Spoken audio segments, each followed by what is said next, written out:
Good evening, everybody. Welcome to Western New York High School Football Weekly. I am Frank Wolf, joined by Tom Prince, Tim Gardner producing today. And we've got a wonderful show lined up thanks to our wonderful sponsors, Damon University, Richmond Vona Attorneys downtown, G&G Fitness, Wingnuts of Buffalo. We're going to be there next Wednesday, by the way. Come hungry. SUNY Cortland is another big sponsor of ours. We want to thank them. And, of course, we got a lot of other little sponsors that we want to get around to thanking as well. Logistics Plus of Buffalo, St. Joe's, Pathfinder College Planning, Daniel Cha-Cha Injury Attorneys, 510 Toy Shop and Sports Cards out in Orchard Park, The Mental Match with Sam Recco, Canisius High School, St. Joe's, St. Francis, the Trench Trophy, recognizing the top linemen in Western New York, Lewis & Lewis PC, 37 Franklin Street in Buffalo, Colvin Cleaners on Elmwood Ave in Kenmore, New York, joined the WNY Athletics this week. We also have B&T Supply. Check out B&T Supply online for all your electrical needs. Western Division, Federal Credit Union. Saw a couple of their places this past week, actually. And what's that pizza place on Transit? There's that other pizza place. I haven't tried it yet. I got to get in there. On Transit. Village Pizzeria. Yes. So you remember that cut when we talked about making fun of Frank on something? It started right there. Village Pizzeria in Williamsville. Gave that girl a shot. She used to go to Will North. She's a sweetheart. She makes a good pie, so get in there and see her. New York style. You put me on the spot. I don't know. She does a good pie.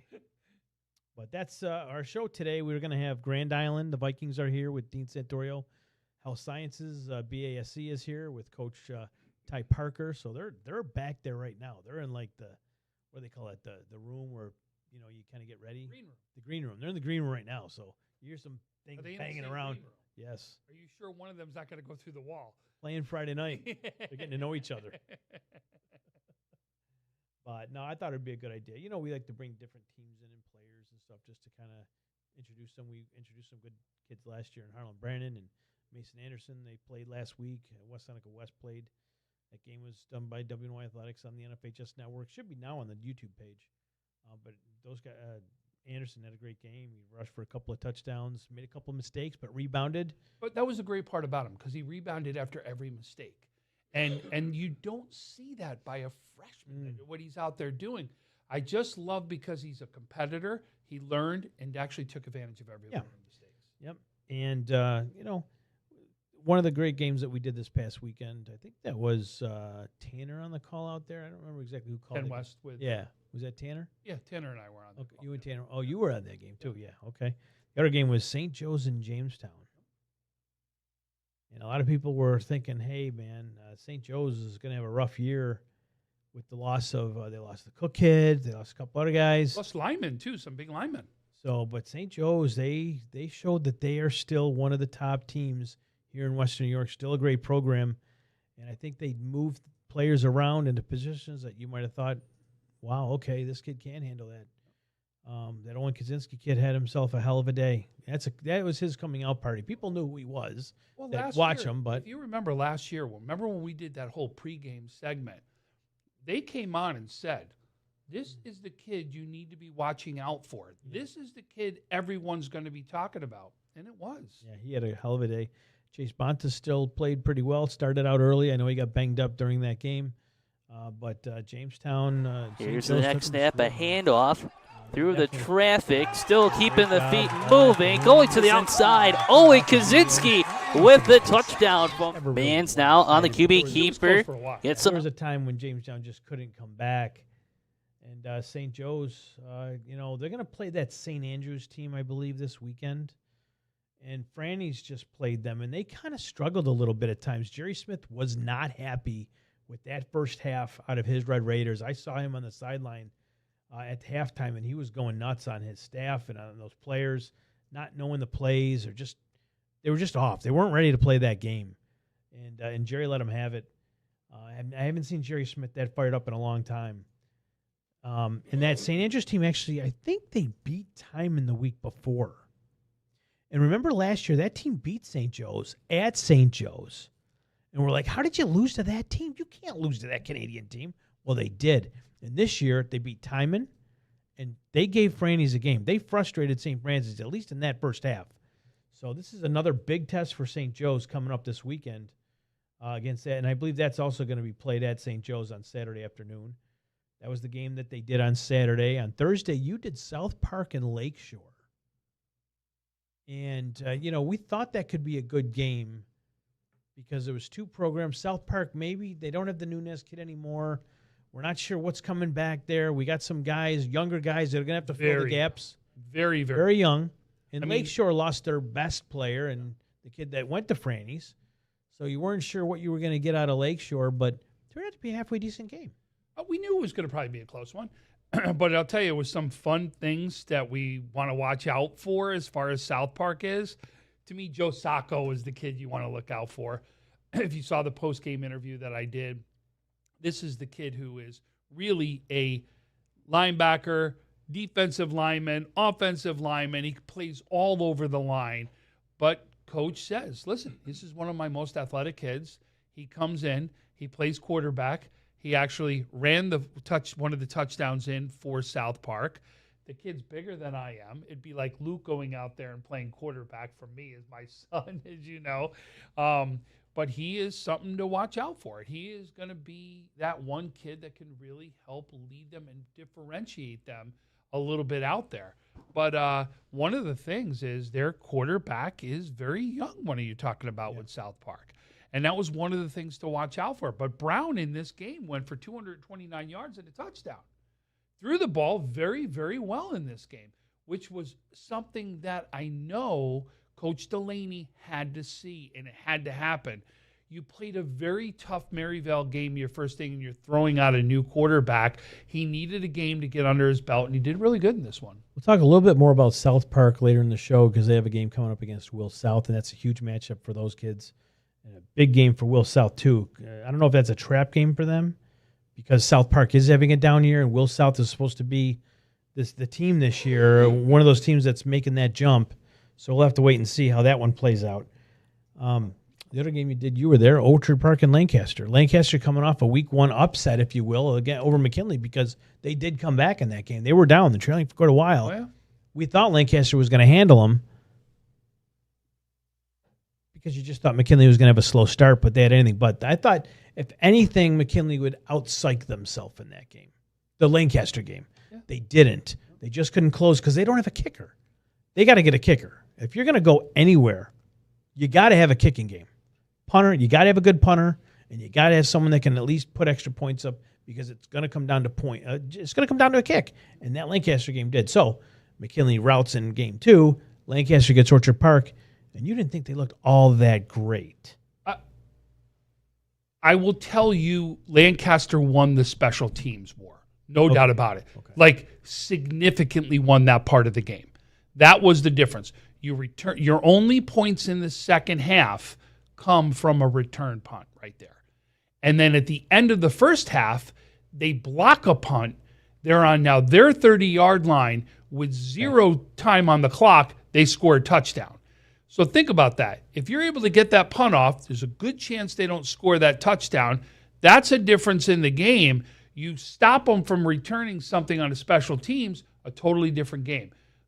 Orchard Park won the second half when you look at scoreboard and points that goes out there. Okay. But I will tell you what Orchard Park did really well, the line of scrimmage. They really were able to run the ball for Orchard Park and did a fantastic job in the second half right there. But it's why we talk about this year after year and game after game. You don't win special teams, there's a good chance you're not going to win the game. And that's really where you're talking about Lancaster won the game right there. Did Lancaster show their youth? Because we had heard that they were having some young guys with not a lot of varsity experience filling key roles. Did you see any of that? No, I don't think I saw, because normally youth means mistakes in some cases. You weren't seeing that? I didn't see mistakes. I just saw that, obviously, that Lancaster won the first half. Orchard Park won the second half. But because of what happened at the end of the first half, Lancaster had enough to hold on and win the ball game. So Orchard Park's coming off a loss to Health Sciences in a game they didn't look good at all.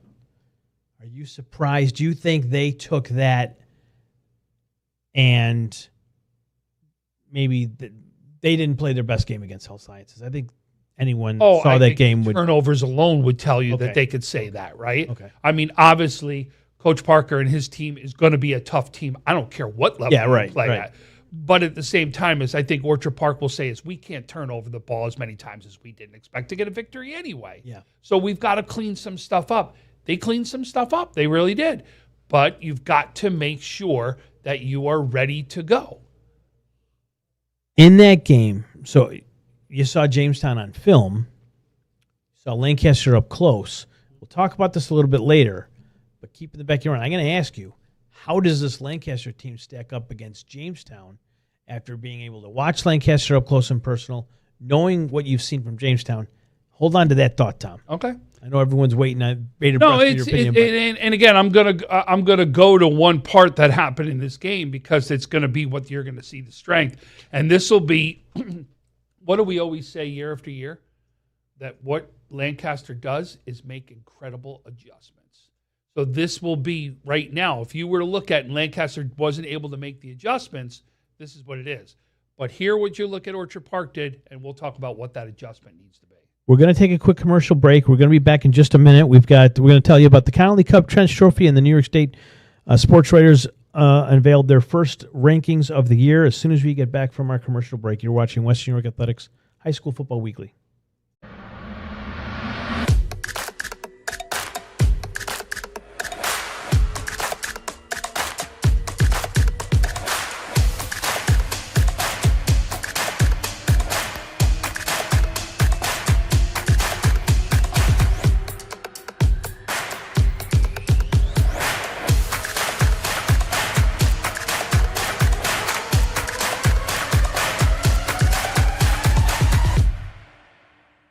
At Richmond Vona, we are seriously dedicated to bettering the communities that we serve. If you put your trust in us and hire us, we promise to take care of everything. Call us as soon as possible so we can start the investigation to fight to get you the settlement you deserve.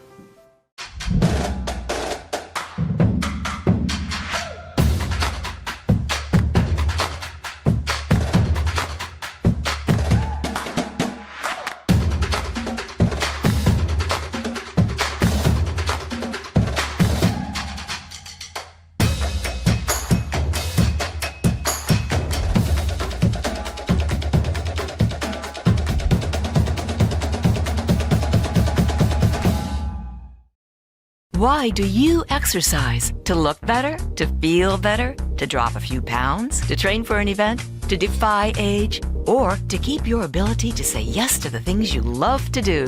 Whatever motivates you, G&G Fitness Equipment is here to get you there. Treadmills, ellipticals, rowers, bikes, home gyms, and accessories. We'll pair you with the right equipment, teach you how to use it, and be there every step of your fitness journey. G&G Fitness. Your goal is our goal. Wing nuts. You still got to go. Have you guys tried Room 40 yet? Looking for the perfect spot to throw your next party? Say hello to Room 40, our private event space at both Wingnuts locations. Maybe you got a birthday, a graduation, anniversary, business event, rehearsal dinner, or even a sports banquet. From intimate get-togethers to rowdy celebrations, Room 40 is built to handle it all and fits up to 60 guests. With custom food and drink packages, flexible setups, legendary Wingnuts hospitality, and all the wings you can handle. If you're planning a celebration or get-together in Buffalo, this is where the party's at. Local vibes, zero stress, all fun. Book Room 40 today and throw a party Buffalo won't forget. Hit the link in our bio or visit wingnutsbuffalo.com/room40 to book now. All right, well, I'll go if you go to Wingnuts. Deal. Hey, everybody. Welcome back to Western New York High School Football Weekly. Frank Wolf joined by Tom Prince, Tim Gardner, the lovely and talented Tim Gardner producing today. Trench Trophy, Connolly Cup, New York State's rankings. What do you want to show us first? Do the trench? All right, we're in the trenches, baby. Trench Trophy, our guys. They recognize the top linemen each and every year, and the nominees for the Trench Trophy are Tommy's. Take it away. Number 56, Jabez Caldwell from Canisius. Number 76, Izias Dowdy from Randolph. Number 7, Braden Klinger from Lancaster. Number 55, Caius Mattoon from Clarence. Number 71, Tanner Olmstead from Falconer, Cassadaga Valley, Maple Grove. and number 55, Owen Rossetti from Grand Island. And then our Connolly Cup nominees for this week, there were a bunch of them. Mason Anderson, West Seneca West, Jarek Bresky from Orchard Park, Javon Funderburk. What a game he had. Maritime Tapestry, Braden Gibbs from CWB, Noah Kaiser, Williamsville East, Owen Kaczynski, St. Joe's, Matt King, Lancaster, Trent Lewis, QB, Southwestern Frewsburg, Nick Skutnick out of Iroquois. He had a great game on Thursday night. Cardell Staples, McKinley, Brady Waring, 9 touchdowns, New York State record, I believe. Yep. From Eden, North Collins, Carson White. Don't forget about CSP. They're still here. Carson White. Preston Woodworth from Medina, Evan Zankel from Wool South, and Chase Richards from Niagara Wheatfield. Those were your Connolly Cup Legends Week 2 Players of the Week. And then the New York State Sports Writers rankings came out today. Now, that's a little tough to read, but we do have it on our Facebook, Twitter. It's out there, so you can kind of see. It looks like at least in AA. Now, folks, they have the Monsignor Martin teams are in AA. Timon, Joe's, Canisius, and Franny's. They're considered AA. And then O'Hara and St. Mary's of Lancaster would be considered small schools, so they'd be like with the Class Bs. You do see Canisius there at 14, Franny 17, and Joe's at 19. Lancaster 25. A couple of honorable mentions are Bennett and Jamestown and Niagara Falls for the first time, I got to say, maybe since 2018, 2017, that they've been an honorable mention. So congratulations to Don Bass. Earlier than that. Well, when we started doing this, the first couple of years, they were good. I mean, they were a force. Well, the first year I got, the year before I got involved was Zachary's senior year. And you actually interviewed Zachary at Niagara Falls in that game. And that was still where Niagara Falls wasn't there yet. So that's why and he graduated in 2016. The 2 defensive ends that were like insane. Yes. Yeah. That was their first, that was when they were starting to slide. Yeah. That was you to start to slide. Class A, Health Sciences 8. And then I think we had someone else in there. McKinley 23. So they're not loving our Class A teams on the state level right now. Clarence is in there with an honorable mention. I don't think anyone else got in there with an honorable mention. So they're not really liking our Class A teams right now. Class B. You also commented on that in social media. Yeah, well, I mean, Health Science has not had good appearances at state level games. So the guys that, when they get in that closed room, like we can suggest the teams from here, but once they get in that room, they're like, the last time I saw Health Sciences out here, they got ran out of here by, who was it last year, from Waverly or Main End? Well, one of those schools. That was when they were. It was in B, exactly. And so B, we shown even less respect. B, we have less respect. West Seneca East is our top team. Then we got some honorable mentions. They didn't even have CSP in there. Well, I'm sorry. Never mind. There's C. Never mind. I'll get to that in a second. Lackawanna, they're still getting a little bit of love. Williamsville South in there as well, but they're not giving a lot of our B's team too much love here right now. Class C, Southwestern Frewsburg at 8. May surprise people. Definitely surprise some people on the state level. CWB, the Ty Harper factor there is for real. And then you got some honorable mentions. Now, why do they only have like 13 or 15 teams there? I don't know what the hell they were doing there, but I mean, it's obviously a different amount of pool. Yeah, but still, we have so many C teams here. So what? You go 25. Exactly. You have a little less honorable mention than that. That's fine. Yeah, and then in D, Newfane in at 6, and then Gowanda's right behind him, and only played one game, and Franklinville, Ellicottville probably given a little bit too much respect right now, especially for the way they looked the last 2 weeks. That's surprising that they were even there.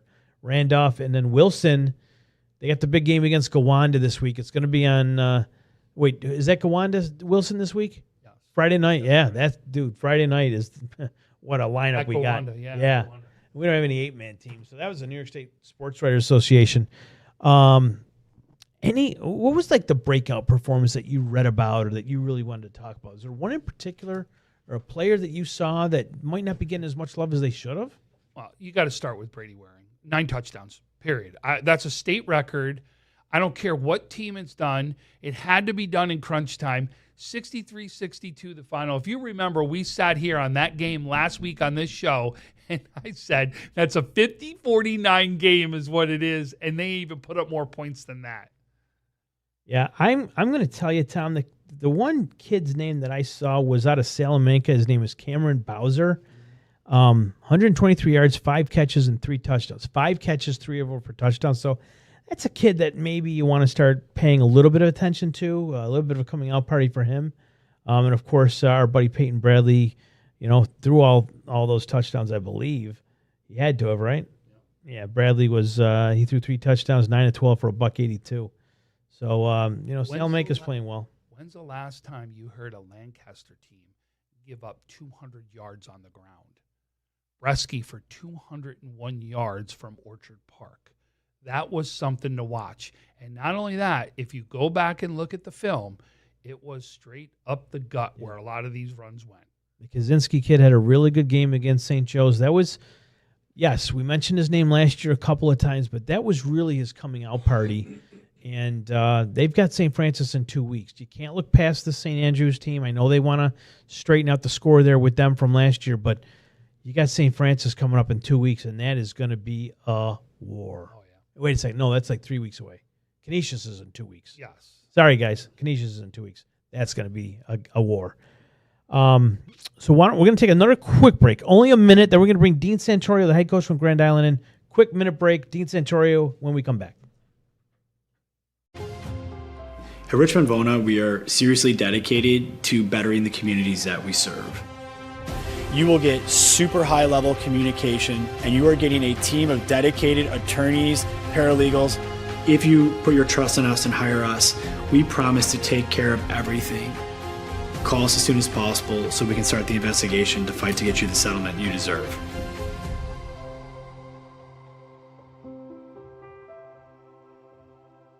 Wing nuts. You still got to go. Have you guys tried Room 40 yet? Looking for the perfect spot to throw your next party? Say hello to Room 40, our private event space at both Wingnuts locations. Maybe you got a birthday, a graduation, anniversary, business event, rehearsal dinner, or even a sports banquet.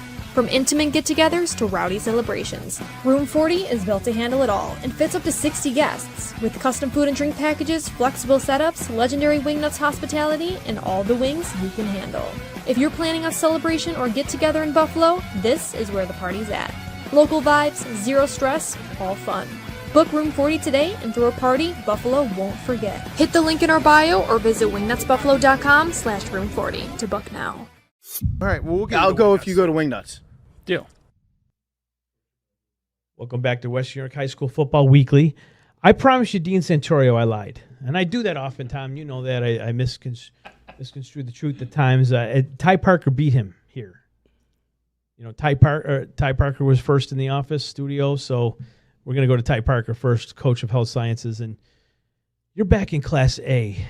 You had your run, B. You were just dominating Section 6 in Class B for a while, and now you're back in A, where personally I think you belong. Your team, it's just too good. It's a good program. That's a reflection of you and your coaching staff. That. You know what I mean? Yes, sir. So I think this just B wasn't a challenge most weeks for you guys. You guys just made it, at times made it look easy. I know you probably didn't think it was that easy, but at times it looked like the running game you have and just those, you got some tough kids on both sides of the ball. Good blockers up front. Your defensive line is always in the backfield, like every play, always in the backfield. So I think in Class A, and you guys are always out to a great start, 2-0, dominated the Orchard Park. Last week, Kenmore East. I think you guys put up over 120 points already. Whatever it is, it's ridiculous. Yes. What's been the secret to success this year? And did you guys take it? Sometimes when you get bumped up, the competition teams take that as not as an insult, but as another type of challenge. How do you guys take that? We take it as a challenge, and I do respect the fact that they look at us as a top-tier team, and that's why we was moved up. And everybody that knows me know I like to play the best teams. Whether it's basketball, football, or whatever sport, because I'm a strong believer in if you play in the top teams, that gives your kids the best opportunity to get recruited by college coaches. I don't talk to college coaches, and being in Class B, it was some competitive teams with South Park, Pioneer, Lackawanna, and those guys, Will South, Grand Island. But they questioning, they want to see us play some of the top-tier teams, and I think being moved up to Class A, where we was at the first year, our first inaugural season. Remember that? We went 2-8. With Charlie? Yeah, with Charlie coming for that's my guy. Shout out to Charlie. We lost. This when I was just talking to coach out there. It was a Dolak senior year. You know, and we wasn't ready to play Class A, but you know, I felt like that was where we should have been. You know, even though we didn't win, I felt Canisius that year. Did you not play? Yeah, we played Canisius and Bennett. Yeah. Yeah, we played Canisius and Bennett the first couple years. Yeah. Non-league games, which, you know, I wish we could still play those guys because I want to play the best teams. You know what I mean? I mean, those are non-league games, not taken away from Star Point or Orchard Park because we played those guys. We played Star Point last 2 years. But, you know, if I'm going to play a non-league game, I'd rather play the best teams in Western New York. And I think Bennett and Canisius is two of the top teams in Western New York. Coach, I thought the last couple of seasons with your team in particular, I thought that they were a little slow out of the gate. Mm-hmm. Those 2 Star Point games. That first time you played them, I'm like, Tom, we sure we want to do this game? Mm-hmm. This should be health by maybe 2 touchdowns, maybe 3. Mm-hmm. You might get out of hand. They took it overtime. Mm-hmm. It was overtime.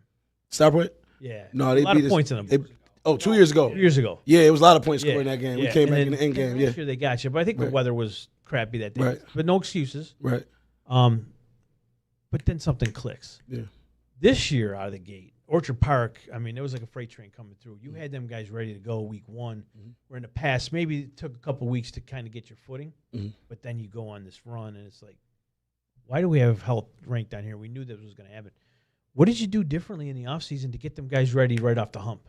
Well, the guys grew up. You know, we got a veteran team this year. You do. You know, and our veteran coaching staff, too. Our coaching staff. I was about to say that. Our coaching staff, you know, our off-season training, conditioning program, you know, just to paying attention to detail. You know, we got moved up to Class A, so the focus, you have to refocus. You know, you have to refocus. You know, your attention to detail has to go. It has to be extremely precise. Mm-hmm. You know, we got to do a lot more film studying because you're playing against bigger schools that got a lot more talent. You know, when you're playing in small schools, you know teams got talent. But when you step into this arena with the large schools, you know, they got some talent. You know, and not only that, it's great coaching. Yeah. You know, at that level. You know, not taking away nothing from Class B coaches, but, you know, Class A and Class AA is a different teardown. A lot of those teams in A have twice the amount of coaches on the sideline than they do in B. And the coaching staffs kind of, some of these programs shrink like, wow. I'm counting 3 coaches on the sideline, 4 coaches. Like, where are all the coaches? You go to a Canisius game or a Health game or even Bennett, and there's 15 coaches on the sideline. Well, they're always talking to the players. Yeah, well, I try to model our program like a college program. So you need the college coaches to the ratio of the players that you got. You know, everybody can't focus on the ones, you know, or the twos. You got to get guys that can develop, you know, and that's why I love my coaching staff. You know, shout out to all my guys because, you know, they get after it. You know, I coach basketball, I coach football, I coach girls flag football. You do so much. You know, so in the off season, I be into my other sports that I coach, and my coaches, I mean, they hitting the gym hard. They hitting the weight room, they cardio, you know, they film study, you know, they just doing everything that it takes to be successful, and we knew we had to do that going into Class A because we playing against better competition. And they got that depth. Yes. You know what I mean? So their backup quarterback right. may be able to come and sling it just as good as the starter. And absolutely. You know, these running backs want a shot too. Yes. You know, sitting on that bench, they're like, hey, I dominated down at the next level. I know these kids you're playing against. I played against them 2 years ago, a year ago. I can do this, you know. Right. But they got to wait for their turn. And opportunity. Opportunity, yeah. That's right. Of course, next man up mentality. I wanted to, because, I mean, we followed you on your run last year. And one of the area that concerned me the most heading into this season was the secondary attention to detail, stopping the pass, just being able to play against teams that can really sling it. Was that a concern for you at the end of last year at all? It was just, the only thing that I noticed about Health, who I thought is a state championship level team, obviously your last 4 teams there. The one thing that bothered me was this. Teams were able to throw a little easier than probably you would have liked. How is that secondary looking this year? Because you're going to have more teams that can throw the ball in A than you do, I think, last year in B. Absolutely. Well, that was a personal challenge for myself because I'm the head coach, but I do work with the DBs as well with Coach Perry. Coach Perry is the defensive back coach, but I do work with him as well. And me and Coach Perry, we took a strong, you know, a mindset onto getting our guys right. I mean, just fundamental technique stuff. That's all it was, yeah. Yeah, you know what I'm saying? So that's something that we've been harping on is attention to detail, assignment football. You know, when we played against Maine Entwell, we had like 2 blown coverages where the guy was wide open. Like in the second half, like right out because it was tied, was it not? Yes. Well, no, they had us by like maybe 2 scores. And then the second half, they just... The first half coming out of the locker room. 14-7. You were right there. Yeah. And I think you were getting the ball. Yeah. But their first 2 touchdowns was blown assignments in the secondary. Yes. and that was kind of put us in a mental state. You know, Was and I it think that was just being young. Okay, so maybe it was just You know, the stage. like we couldn't snap out of that. Those blown That assignments, was- you know, that we broke down internally on a couple plays. Where but they you had a some plays. team that could have gone and played at the stadium. Absolutely, At the absolutely. I just felt like we didn't show up in that game. I Well, mean, this Maine year- and Elwell was a powerful team. I tip my hats sure. to those guys. But I think if we played, you know, Falcons football on that day, I think we'd have beat them. I just think we didn't play. We didn't come ready to play. We didn't step up to the occasion. You know, and that happens. You know, you can't be happy with just making it to the semis. Yeah. You know, you got to want to get to that state championship. You've been there, I want to say 3 or 4 times now. Yeah, it would have been 5, but COVID stopped us. We were supposed to play that team, and I feel like that was the state championship team with Addison Copeland, Makai Bridgers, and those guys, and Maurice Vaughn. Yes. You know, and then COVID happened. But I think that was the team, and I think we had to play probably I can't remember what it was in the Section regional. Maybe. You know, in the regionals, we played Iroquois, but I don't know who we had played in Section 5. I Right, can't remember right. who that was, but I think we had a really, really good team, and I think, you know, that was a veteran team as well. They were senior based, so I feel like this team is like almost a replica of that team, but they're making their own legendary status. They creating their own, you know, how can I say it? They're creating their own legacy. Yes. You know, I had some good teams, you know, but I told this team, like, y'all could be ranked amongst the top of all my teams because we never did it in Class A. Even just all your teams really in Western New York. Yeah. I mean, you could have a couple Connolly Cup kids this year. Yeah. Talk about this Funderburg kid, though. I know he's not here in studio with us, but talk about the Funderburg kid because he looks like he's really making a name for himself. Amari. Oh, no. Funderburg. Is it I'm sorry. Yeah, Amari. Ridgeway. Amari. Yes. Man, Sorry. glad to have him, man. 10th grader. We'll bring Funderburg in another week. Yeah. No, Amari Ridgeway. Yes. He's a top guy on our team. He starts inside linebacker. He starts fullback. You know, he come in and had a tremendous impact. Causing a lot of on problems. both sides of the ball. He's causing a lot of problems You know, at both sides of the ball. Yes. From a tackling perspective, on the defensive end, he had a 99-yard pick six, you know, against Orchard Park.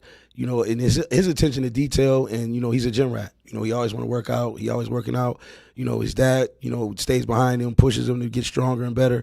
But to be a 10th grader, you know, man, he's a special talent. Does he remind you of anybody that you've had in recent? At linebacker, he remind me of a younger version of Jeremiah Shuford at the inside linebacker position. Like, he's a ball hawk. He gets to the football. Yes. You know, a little more athletic.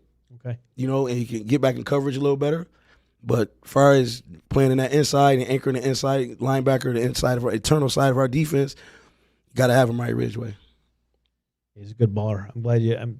I think I see big things out of him. Yeah, y'all, his future is great. Yes. His ceiling is so high. You know, I just appreciate the fact that we get an opportunity to work with a kid, you know, a student athlete of that stature. You know, he has good grades. You know, I told him we got to strive for 85 or better. You know, because to get recruited, you got to have the grades as well as the athleticism and the talent. And I think Amari, by the time he's a senior, he'll have a few Division I, Division II scholarship offers. That's great. Tommy, what you got for Coach? All right. So you know. Don't fumble any names like I did. No, it's all good. So you know when you played Canisius and when you played Bennett in the past, you went right to the line play. Absolutely. That was where you struggled in those games a little bit. Yes, sir. Start last year. You play Lackawanna, and you know everybody was going around calling Lackawanna, but it was because of the line play is why you were hearing that. Mm-hmm. Now you step up against Orchard Park in week 1, same exact thing. You're stepping up. The lines should be much different. Mm-hmm. I want you to talk about what your line has done since that Lackawanna game to now and why it's now being considered the line that you see in some of those top conferences. It's confidence, you know. In order to play in them trenches, like we always know, you got to be strong. You know, you got to hit the weight room hard. You got to be conditioned. You got to be able to play 4 quarters. And I think that was a confidence builder, us going against Lackawanna and the way we won, and the way our running backs ran the ball. You know, led by Tyjon Moy, Quincy Patterson. You know, those guys, Jahad Marshall, Kendall Dudley. You know, those were some of the guys that was anchoring that line at that time.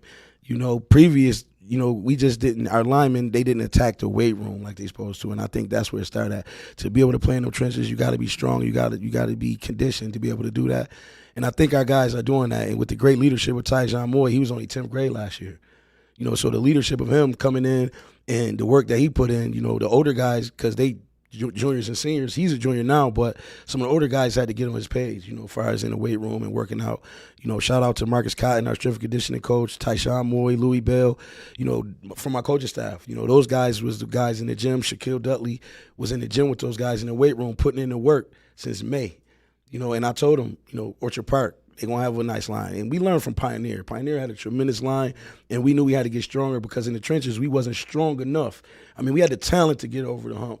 But physically up front, and me and you always talked about that, Tom, the game is won in the trenches. If you can't win a game in the trenches, you're going to have a long day. Yep. You guys get to the secondary, they're gone. But you got to get there. Got to get there. You got to get there. Absolutely. And, this year, I think with Tyjon Moy anchoring our defensive line, man, 23 tackles in 2 games at the D tackle position, he's shutting down one side of the field right there, you know what I mean? So that's a problem that I ain't got to worry about when you're going his way, because he's a tough player. He's the anchor of our team, and we rally behind him. We got a plethora of guys, but like we always talk about, they start on them trenches, that D-line, O-line, you got to win that battle. That Dante Pruitt kid, I think he's got a few sacks on him already, a couple of fumbles, forced fumbles at least. Yeah. What do you like out of this kid's game? Man. Just hustle. Pass rusher, Dante's like the heart of our team. He's the vocal one. He is the vocal. When things is not going right, he's the one that'll get after the guys.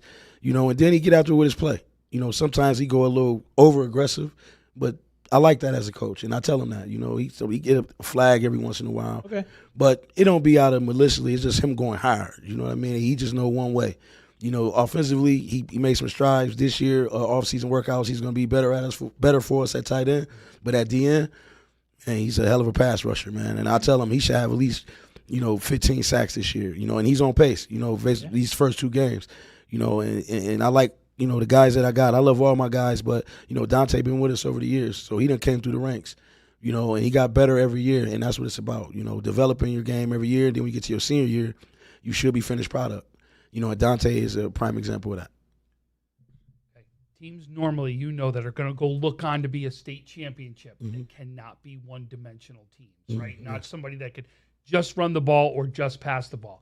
You've shown already early on this season, because you haven't had to go to the air, right. You've shown it more by the run. But talk about why you're a complete team, and that when it's time for you to play different facets of the game, that you're able to do that. Our quarterback, Jordan Oliver, he's a veteran, senior quarterback. He was our starting quarterback last year.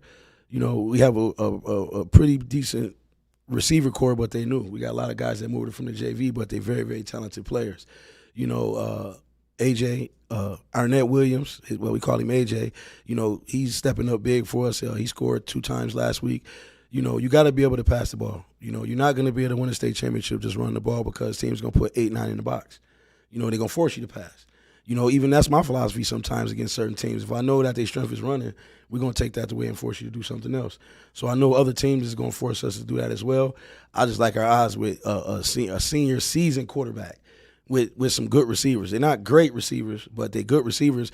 And I think with a veteran quarterback, we can get it done behind Jordan Oliver. I think that's kind of like similar to Bennett a couple years ago. When they finally got over the hump and won, they had the quarterback that was decent. Mm-hmm.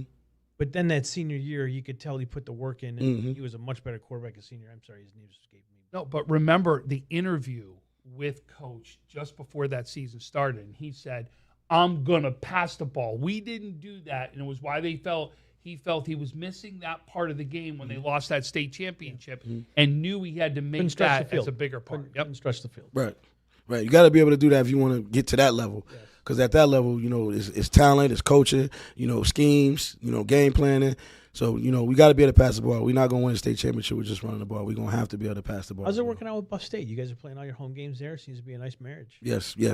Shout out to Buff State. I actually played at Buff State 1 year, my senior year in 2002. There's still some people there that was working there. Shout out to Brent Ford, who's the grounds guy up at Buff State. He takes care of us. That's my guy. He took care of me when I played there at Buff State. So there's a good relationship with me and some of the administration and some of the people that still work there. And I'm very privileged to be able to play our games at a college, at a university, to where as though Buff State college coaches can get firsthand eyesight to be able to recruit our guys because they seeing them play at their home field.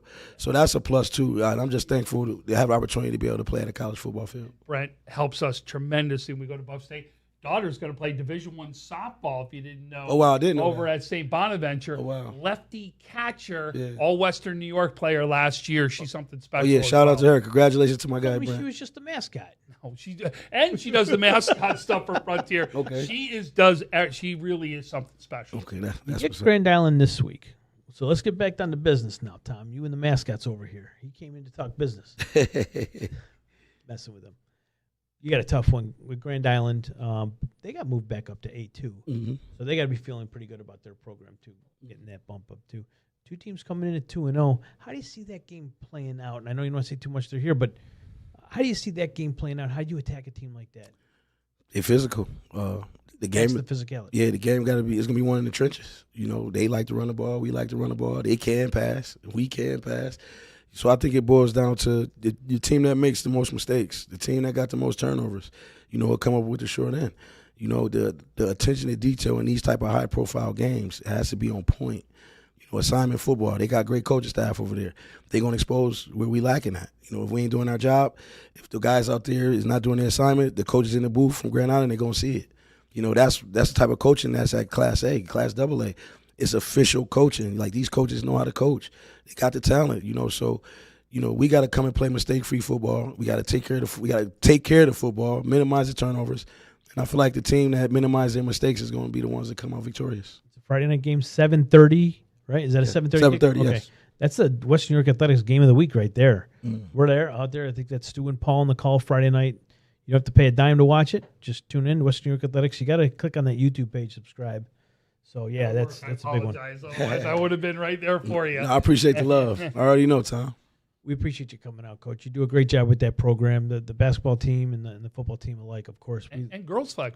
In fact, am I correct? Last year, you were 3 teams to the sectional finals, right? Yes, we made it to the playoffs our first year. I mean, our first time in our school history. We only had a team for 2 years. But we started out 0-4, and then we won our last 4 games and played in the playoffs. So, you know, shout out to my girls and my coaching staff and my girls flag football team. You know, they're getting better. And we was young. Were you hiding your players early in the year? Nah. No, but that's what I said. One thing about it, even with the boys football, you know, last year, like, we lost a star point. Yeah. You know, we had some growing pains, but over the course of the season, you get better. You know, we learn from losses, but in practice, going to getting after it. Through the course of the season, they say we lost to Grand Island last year, and then we turned around and beat Lackawanna and beat South Park.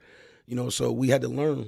Yeah, that was the last week of the season. Absolutely. Grand Island won, right? We had to Yes. learn. We had to learn from losses. Yep. You know, so it's a long season, and we build. You know, we develop, and you know, at the end of the season, you're supposed to be peaking by that time, by playoff time.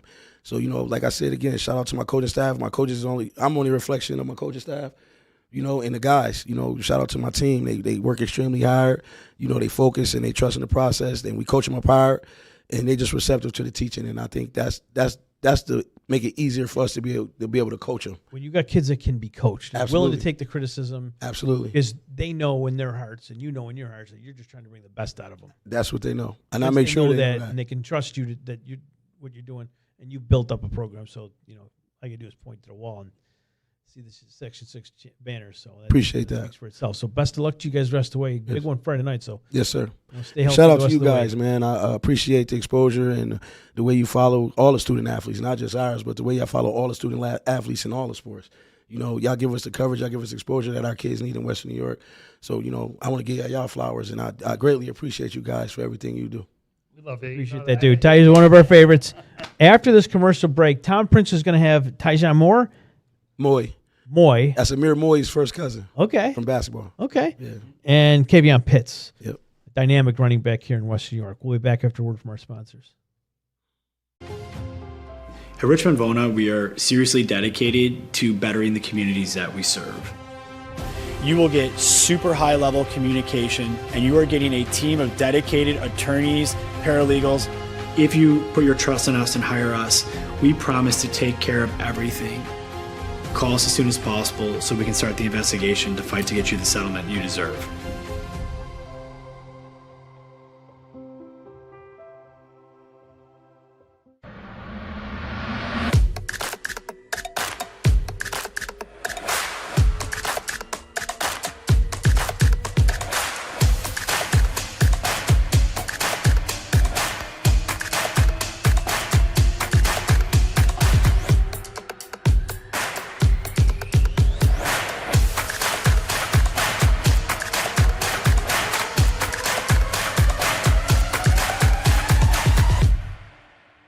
Wingnuts. You still got to go. Have you guys tried Room 40 yet?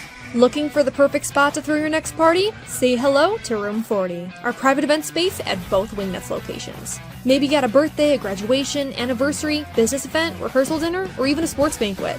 From intimate get-togethers to rowdy celebrations, Room 40 is built to handle it all and fits up to 60 guests. With custom food and drink packages, flexible setups, legendary Wingnuts hospitality, and all the wings you can handle. If you're planning a celebration or get-together in Buffalo, this is where the party's at. Local vibes, zero stress, all fun. Book Room 40 today and throw a party Buffalo won't forget. Hit the link in our bio or visit wingnutsbuffalo.com/room40 to book now. All right, well, I'll go if you go to Wingnuts. Deal. Western New York, I'm honored right now. I've got two distinguished guests here from Health Sciences, Ty John Moy and Kayvon Pitts, representing Health Sciences. Guys, thanks for coming in. Welcome. So let's start. Ty John, I'm going to talk to you first. I just had Coach in here telling me what you've done right now from the defensive tackle position and what you're doing from that spot. Currently, right now, I'm looking at the tackles. You're sitting at over 20 tackles inside the two games, upwards of close to 30 tackles between the two games. Why have you been so successful? This offseason, I've been putting in a lot of work with my dad. After practice, we've been it's like a field right behind my house. We go there and get some individual working. What are you doing? Like working on my technique, D-line moves, push, pull, club rip, perfecting it. So you go against a double-A squad to start things off in Orchard Park. And you know you're going to go against some big boys that are over in Orchard Park just because it's a double-A school, right? And you know that the lines are always big in a double-A school. Why were you so effective in that game? I came out confident. I didn't really care about the size of their line. It was like I already knew what they was about to run. I already knew I'm gonna be on the strong side, so I had to come out aggressive, make a lot of plays. So now you're going to start getting into the stretch of the season as things get more and more into conference play. How are you guys set up right now from the defensive side of the ball to make sure you can make a run inside this A conference? They got me on the strong side a lot, so they probably gonna be running to my side most of the time. I just gotta put that work in, make some plays. You think they'll run at you, or you think they'll run away from you? Nah, they're gonna run at me. Why do you think that? If they watch film, they're not running at me. They ain't running at me. Kenmore East did not run at me at all. I still had a lot of tackles. I had 8 tackles, 1 sack. They're not gonna run at me that much if they watch film. So you think they'll run away from you? Yeah. So that would be – so when you see the play go away, how do you be able to make sure that you can get as a part of that play, especially because a lot of guys, you're holding ground in some cases too, right? So tell me what you're going to do if you're seeing teams that want to run the ball away from you. I got to have a change of direction, and I got to get there because most likely they're going to cut back into me, and I got to hustle to the ball. That's awesome. So what have you learned this year from this team as from years past, right? What have you learned right now that you guys have taken the next step? Our chemistry is like perfect. Last year I had just came in. I was hurt the first 3 games. I didn't really know nobody, but this year I got to know everybody. Our chemistry better. So Kayvon, I've already covered you before, and I've interviewed you at the end of some of these games. No doubt you got the speed and everything to be electric, okay? What's changed this year for you, though? How have you gotten better this year? Putting in that work over the season and stuff, working on my craft and my speed. I get my speed up more. And yeah. You play both sides of the ball. Yeah. Okay. So first of all, what do you like to play? Offense, defense? I play offense more. You like offense more? Yeah. Okay, so they'll put you in different sets. Obviously, you'll run the ball. You'll also receive the ball. Where do you feel most comfortable being on the offensive side of the ball? Well, it really don't matter on where you put me at, but mostly I rather stay in the backfield where I normally did back then when I was little and stuff. That's my normal position. Any health sciences team, and even this year, there are probably 5-6 guys that could run the ball and really be effective, right? Mm-hmm. So how do you separate yourself in that backfield so that you get enough carries to be effective in a game? My speed. My speed takes up a big part of it because I'm most of the fastest one on the team and stuff. So one of the plays that you guys like to run is to make sure that the running back gets to the outside as quick as possible. And that's obviously what you're talking about. How are you able to do that, especially against a team like Orchard Park? You look at it, you guys ran for 220 yards inside that game. Mm-hmm. So why were you able to run the ball so effectively? My line played a big part of that, open up the holes for I could see and hit it. So in a lot of cases, too, with you, it may not necessarily always be the line, because if we can get you to the outside quick, a pitch, something to get outside those ends, you can then showcase your speed to get to the outside. Yeah. Do you guys have specific instances like that where they're going to do to get you guys out quick so you're not worried about the line? Yeah, we got a lot of plays like that for this week and stuff. You've played 2 teams so far. Defensively, you guys have really stepped up too. So why don't you talk about the defensive side of the ball and why you guys have been so effective against 2 good teams? Defense, film, I'm going over it in practice, grinding every day. What else? Nah, that's it. So let's look right now. If you look at your guys' conference, you guys already know probably early on one of the games that has to be circled is this Grand Island game just from last year alone. Mm-hmm. So what happened last year in that Grand Island game that's going to help you guys this year?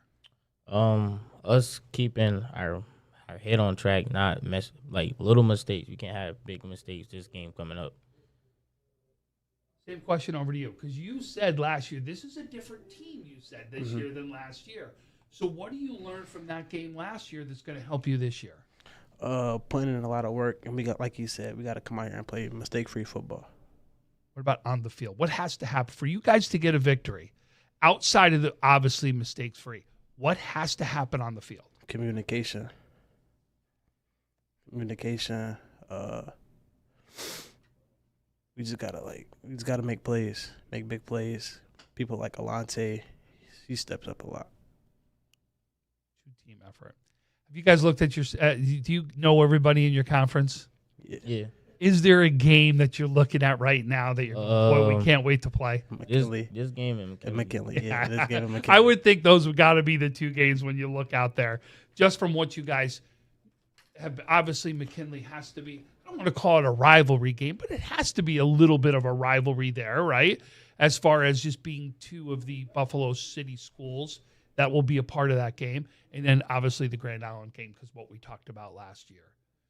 So obviously the biggest thing is to get to the playoffs. What right now has to happen for you guys to keep the season going and being successful for a long run? We got to fix our mistakes for us to keep going and going and going for it to go to the playoffs and stuff. What do you consider your mistakes? Little mistakes, over coverages and stuff. Just coverages and missing blocks and stuff. That's gonna really mess up. That's gonna mess us up in the long run. Same question. We gotta come out and play mistake-free football. We can't be having a little mistakes, missing blocks on certain plays. You miss a block on one of our plays, the whole play gonna mess up. So we got to come out there, had no mistakes. There you go. Guys, I'm excited for this game. This is going to be a fun game to watch. And the gentleman that's sitting behind you right there, Dick Gallagher, you see his picture. You guys may not know his name, but he used to cover high school football here. And he used to always use the word smash mouth football. That's what this game is going to be. It really is. This is going to be a fun one, folks. You want to make sure you tune in to Western New York Athletics for these guys, because this is going to be a fun game. Hey, guys, wish you nothing but success, nothing but luck. I've seen you guys. I've covered you guys. I know how good you could be, and I can't wait to see how this season works out for you guys. Congratulations so far on an early start, and I can't wait to see what happens for the year, all right? Good luck, guys. Thank you. We'll go to commercial, and we're going to be back as we get ready to bring in Grand Island's head coach next. Why do you exercise? To look better? To feel better? To drop a few pounds? To train for an event? To defy age? Or to keep your ability to say yes to the things you love to do? Whatever motivates you, G&G Fitness Equipment is here to get you there. Treadmills, ellipticals, rowers, bikes, home gyms, and accessories. We'll pair you with the right equipment, teach you how to use it, and be there every step of your fitness journey. G&G Fitness. Your goal is our goal.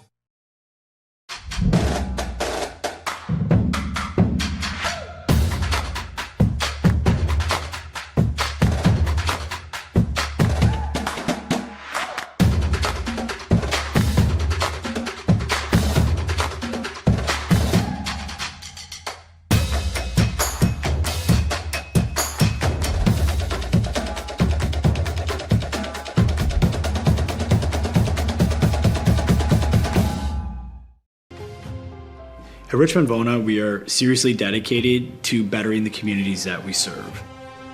You will get super high level communication, and you are getting a team of dedicated attorneys, paralegals.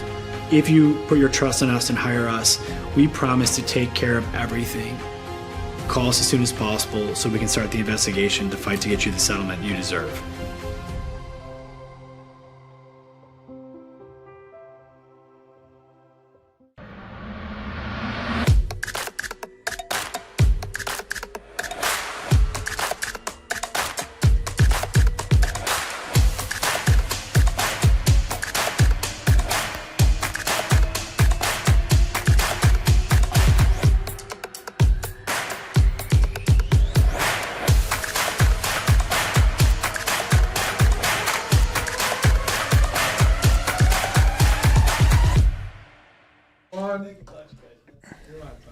Western New York, we're back right here for the Western New York High School Football Weekly.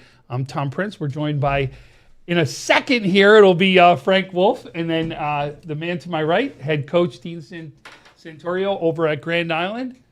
Coach, thanks for coming in today. Thanks for having me. Appreciate having us. Yeah. No, absolutely. Listen, it was. This is absolutely a big game. 100%. There's no doubt about this. Yep. And we talked about it. Really, you look at last year, it goes all the way back to last year. That last game of the season was an incredible game and set each team up for the playoffs right there for something. Right. So look at that right now. What's the difference between your team last year in that game and the team that you now have this year? Well, I think, you always look back to previous years, but anytime you move on to the next year, you got to reestablish yourself and do the right things. I'd say the biggest difference is we had a number of juniors that, especially from the skill position side, that were juniors last year and played varsity football for a couple of years for us, and now they're going into their senior year after having a really nice junior year, another year of experience. Winning a big football game like that last year was a big deal, but then we get into the playoffs and we played really tough for a first half against Lackawanna and then let it slip away. So I think these guys want to come back and prove that, they're a year older, a little more experienced, with an opportunity again to play in a big football game this week against a very good health sciences team. Yeah, and I love the line play that's going to come into this. This really is, like I said to the guys that were just in here from Health Sciences, this is Smash Mouth football. This is Dick Gallagher type football right here. Good to bring him up. Good to bring him up. This really is something that you're going to go look at. We're going to look at the trenches. But your guy that right there is going to lead the way, especially in the defensive side. And I've been talking about him for years. I love his play. Obviously, he's Nucci that we're going to have a talk about here. Right. Talk about how he really is that leader out there, one of the leaders out there on the team that's going to be ready for a game like this. Well, I think the most important thing for him is he's grown every year. We threw him into the fire as a freshman, a little bit more out of necessity than anything, but he was a good-sized kid as a young kid, and we were a little thin, especially at that position. We said, let's bring him up as a freshman, throw him in the fire. He might make some mistakes, but we'll live with it. And I think progressively every year he's been better and better. And last year he really came into his own, and he had a really good sophomore year as well. But I think last year he really came into his own. And then this year right away starting off as a 4-year starter, He's not a yeller and a screamer, just leads by example by working hard every day. And I think what you've seen out of the first 2 weeks is a very tough, hard-nosed player, especially as a runner. We moved him from fullback to tailback, and he's run extremely well so far, but he's been in the middle of our defense for 4 straight years. So we hope that coming into this year that he would be, a big nucleus for us. What is it about Nucci that's so hard to tackle? Well, you know what? He's a good-sized kid, but he's a very athletic kid. So he's very good on his feet. He makes subtle moves. He doesn't try to dance too much, but it's the subtle movement. I think in the first 2 weeks he had a couple of really nice cutback runs that were subtle cutbacks and small little, moves left and right and then back to full speed that has really made the difference where he's able to break a few. Is it an elusive speed? Yeah, it is. He probably's lost about 10 pounds and put on some muscle. So, he's gotten a little quicker, and not that he was slow, but he's gotten a little quicker, and he's always run hard. So I think, he's got a little bit of an elusive speed. I think he surprises people with some of his speed, and that's shown a little bit in the first 2 weeks. Beating North Tonawanda last week, I don't think anybody was surprised by that, if we're being honest. But the way you guys handled Iroquois week 1, I think opened up a lot of eyes. Now, I know you guys are up in A, they're a B school, but you were B for a few years there. What was it about that first game that made that score look so lopsided? Well, I think the biggest thing is we respect everyone we play. I mean, going into last week, even NT, we don't believe we're just going out there and beating someone by 30, 40, 50 points. We prepare and we're ready to, but we don't approach games like that. We respect everyone. I think Iroquois, they beat us up a couple of years ago down at their place when Kleitz was a freshman, I believe. So, we knew what kind of athlete he was and thrower he was. So, we went into the game respecting them wholeheartedly. I wouldn't say we thought the score would be that way. Maybe that's coach speak a little bit. I don't know how our kids felt going into that. But we respect everyone, and we're very proud of the way we handled that game. I think we played really well on both sides, and we just said against a kid like Kleitz, you can't let him hurt you with 4 or 5 big throws, and luckily he didn't do that. But I think we were prepared. I think our kids bought into what we were doing, and we're very happy, obviously, with the way we played that night. Was there one particular facet of your game, your team, that was lacking in the last couple of years that you really started to focus in on this offseason instead of because you're going back up to A. Yeah. Where you spent half your life. Yeah, we don't think too much about going back up to A. We were in B for the 1 year, but divisions change so much now that we don't really think about that as a coaching staff. But I think probably the biggest thing right now for us is we feel as though we have 4 or 5 guys that can touch the ball at any play, and someone can't really hone in on 1 or 2 guys. So I think the biggest difference is we feel as though we can spread the ball around even more, and we're confident with the kids touching the football and having an opportunity to help us win a football game. Then again, just being a senior-heavy team? I would say some of it, but, we have a kid that's a sophomore quarterback, Anthony Mantione, that's throwing the ball extremely well, but he's also a very tough, hard-nosed runner. We have a receiver in KJ Wilkes that's a sophomore that's played really well for us. And then you got guys like Johnny Neville, who's a 3-year starter, who will be in a minute. Had a great couple of years for us, started both ways since his sophomore year. And then Andrew Kozlowski, who now has been a 2-year starter, that's a really good athlete. Catching a lot and of a balls tough kid, yep. So, so we have some youth with KJ and Anthony. And then we have a kid like Nick Court, who's back, who started for us at quarterback, but's playing a little running back and slot receiver.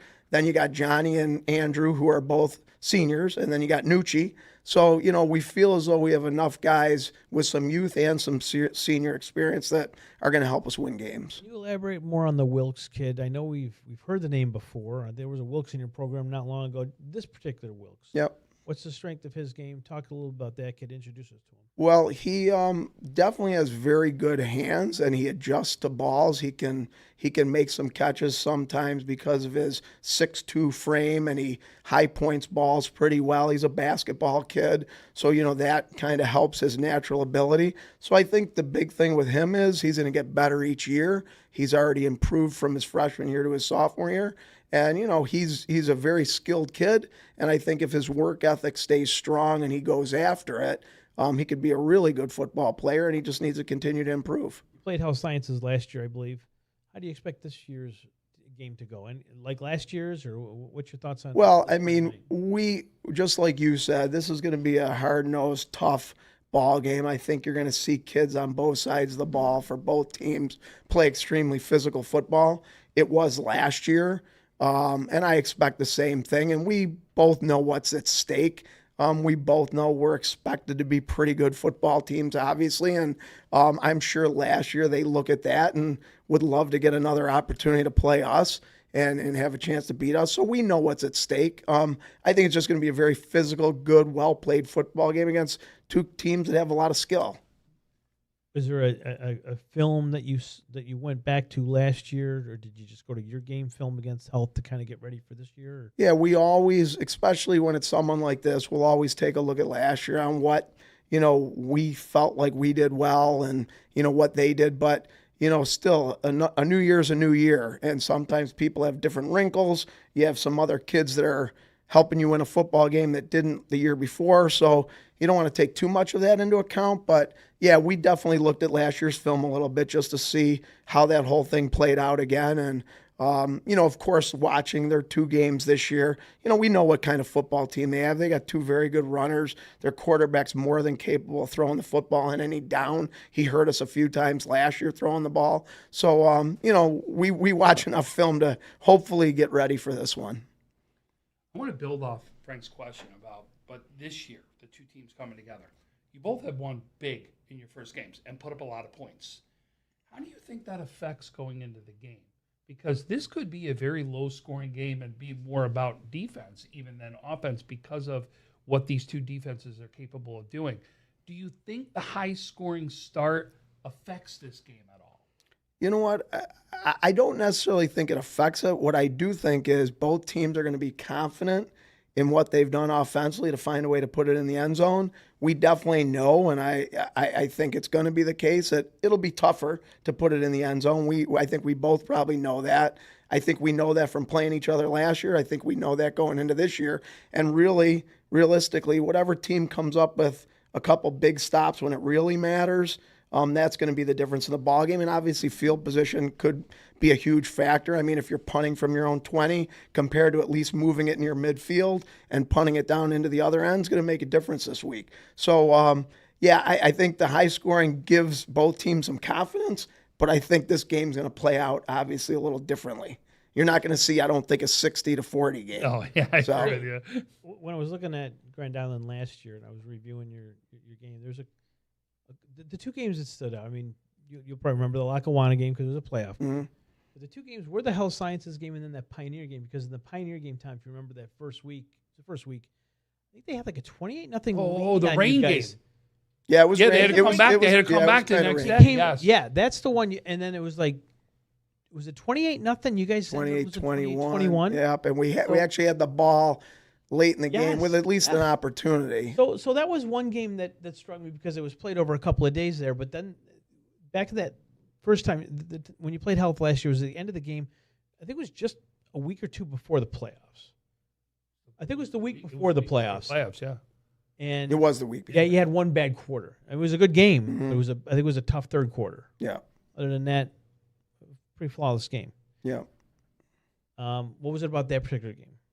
The first time you played them, that quarter, what went wrong that third quarter? You're saying in which game are you talking? The Health one. In the Health Sciences one?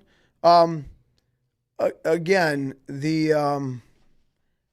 I think always, no matter who you're playing, you're going to have a little dips and dives and, look back and say, we wish we would have done some things differently. I just think every game's a new game. You don't know, really what's going to happen. And your kids are going to have some mistakes here or there. You're going to not play flawless football. I just think from those things that you do, you learn from them. You hopefully have some confidence in what you're capable of. And I really think, coming into this year, we can't really look back on last year's quarters or last year's games. I think this is a new team. We have a different mindset. I think our kids have bought into what we do and how we do it. And I think we're going to be confident going into this one. You're off to a great start already. 2-0. You get Health Sciences on Friday night, a game that's on Western New York Athletics, our YouTube page. If you're not subscribed to that YouTube page, please go do that now. And you'll see that game pop up on your screen on Friday night. Coach, We've talked a lot to you this offseason, and you got a new venture going on that we're partnering up on, so we're proud of that. You want to talk a little bit about that? Thank you. Yeah, I'm working with a group of guys that I've known for a long time. Power Player app, which is a sports communication app to work with your teams and your kids and to communicate regularly on them. Kind of a one-way communication where you can give a lot of information to your kids and they can access all that information with a lot of talk going back and forth. And I think it's great to get kids kind of interacting with you and engaged in what you do as a program. It's been great so far. Kids like it. We're using it a lot to do a lot of different things, and hopefully we continue to build that. You had a lot of success with that with your baseball organization. Yeah, we used it in baseball in the spring. I think our kids really enjoyed it. I think it's great for coaches to be able to get information out to kids with an app that's right on their phone that they can access all the time. And, that's what kids are doing nowadays. Now, obviously not in school anymore with the new state law, but we use it outside of practice, after practice, at night. Once the kids get out of school, they can check their phone for any updates or any things we put on there, whether it's video or motivational quotes or any events we have coming up. So they're able to access that stuff, and it's been great. And hopefully we can keep growing it in this area and get coaches. We got some Section 6 coaches using it in football right now. We've just got a bunch of volleyball teams that have jumped on board. So we're going to keep trying to build that, and hopefully it's a benefit to coaches around Western New York and kids. So search that Power Play app. Dean, best of luck on Friday night, the rest of the season. Have a safe and healthy rest of the year. I appreciate who knows, maybe we'll see you guys at the end. Well, we appreciate you having us on. It's a nice thing to do, and you guys do a great job. Thank you. After Dean, we're going to take a commercial break, but when we come back, we're going to meet Dom Nucci and John Neville from Grand Island. They'll be back after a word from our sponsors.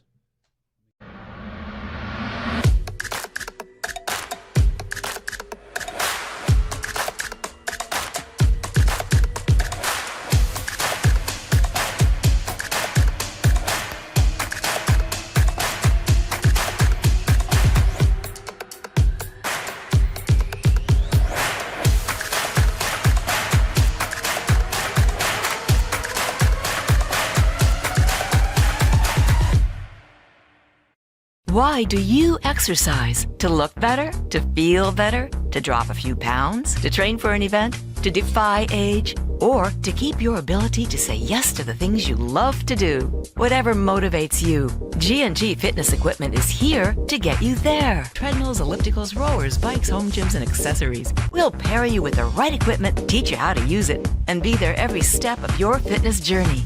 G&G Fitness. Your goal is our goal. Welcome back to Western New York High School Football Weekly. Frank Wolf. I had Tom Prince in here just a second ago, my tag team partner, but Tom is multiplied by 2. Actually, just switched places. I've got 2 kids from Grand Island, the Vikings here, Dom Nucci and John Neville. Are you guys the captains of that team? Yeah. Okay, so you're a senior. 3-year starter? Yep. And how about you, Dom? Is this 4-year starter. 4-year starter, okay. Came into the program. What was it like playing as a freshman for Dean Santorio? It was really cool. It was an amazing experience. I was only like 14, 13. I was turning 14 that year. And, I learned a lot from Coach Santoro and Coach Deck, Coach Stauffer. And I don't think I would be where I am right now without them. And that year as an experience really grew me as a player. Johnny, how about yourself? Same thing? Yeah, sophomore year. Yeah, sophomore year. Santoro coached me in baseball, and yeah, he's really just got me to where I am. Where did you guys play youth football? In that Grand Island program? Yeah, we both did Little League. Did they stack their teams? Unfortunately not. Because I have been involved with youth football for a few years now, and every time Grand Island comes to town, we lose by like 30, 40 points. What are you guys eating and drinking in that Grand Island over there? Not us. I was saying, we were terrible then. Our Little League team was not great. Well, I won't lie. This year they put a hurting on our TTFA team, and last year, I think they're still scoring on our Williamsville team. So, either way, I'm glad you guys weren't on those teams. You'd still be scoring. Anyways, Dom, do you consider yourself the leader of the team? Like, are you the guy that has to, speak to the guys in the locker room when things may not be going your way, a bad play or a bad quarter or whatever? Are you the guy that likes to pick up the team when they're down, or talk about your role? I would like to say I'm, the main leader being a 4-year starter. I mean, we got tons of great leaders with John as a 3-year starter, and the guys like Andrew Kaz, Jake Brisky, they're all seniors. But I do feel like my presence helps a lot in the locker room and outside the locker room. I want everyone to know that we're a team, we're family, you know. It's one unit, one family. Just do everything we can to stay together during the year and work hard during Friday nights. John, is there one thing that you worked on personally to get yourself better for football? You play baseball too. Yeah. So you got to kind of split your time on what you do. Don, what other sports are you playing? I did basketball and I do lacrosse. Okay. But John, you in particular, heading into this season, you guys are going to get bumped up to Class A. You're going to play the likes of Clarence's, the Sweet Homes, NT, and now Health Sciences again, who you played last year, but still.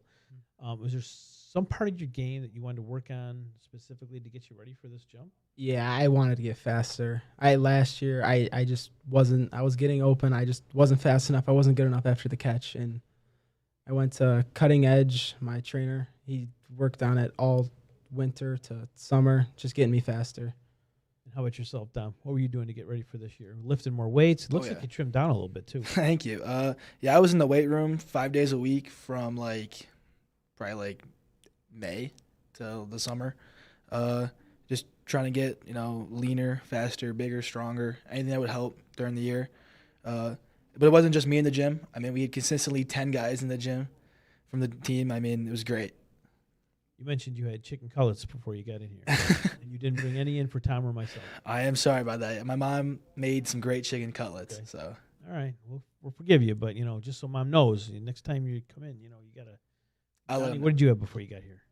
Nothing. You didn't eat cutlets either? Nah, it's my brother's birthday. They're out. Nucci! They're out to dinner. I'm sorry. Mrs. Nucci. I'm sorry. She's probably sorry, but. We'll fix it. Did you try the pizza? Yeah. I did not because the cutlets, they had me full. All right. Okay. Well, maybe take one for the ride home. But you guys are going to play Health Sciences, a tough team. They've been going to, the semifinals last few years. They've had those magic carpet rides.